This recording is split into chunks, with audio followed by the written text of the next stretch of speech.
नाशिकच्या सातपूर श्रमिक नगर परिसरातील नागरिकांच्या दिवसाची सुरुवात आज पुन्हा दहशतीच्या छायेत झाली।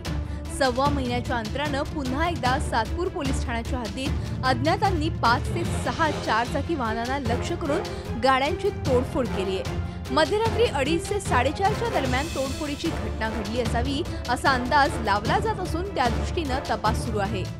त्यामध्ये 5 गाड्यांचे काचा फोडलेले आहेत।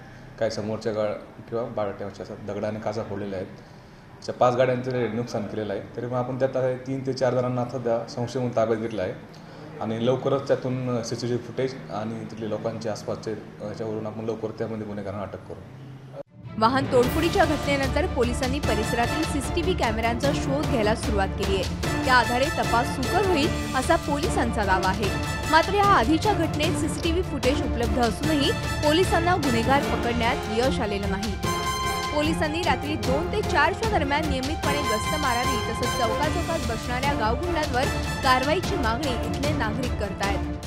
गुंडगर्दी बरीच वाढलेली इथं दहशत 2-3 वर्षापासून तर बरेचसे इथं टवाळांचा त्रास आहेच लोकांना। इथं पोलीस गस्त वाढवली पाहिजे आणि सायरन न वाजवता पोलिसांनी 2-3 तरी राऊंड इथं झाले पाहिजे। 1:30-2च्या पुढंच होता हा विषय। सर्व झोपलेला असतात। CCTV कॅमेरे लावलेच पाहिजे। काही पोलिसांचे बंदोबस्त म्हणजे गस्त घातली पाहिजे। उत्सवाच्या कालावधीत समाजकंटकांनी पुन्हा एकदा पोलिसांना आव्हान दिले।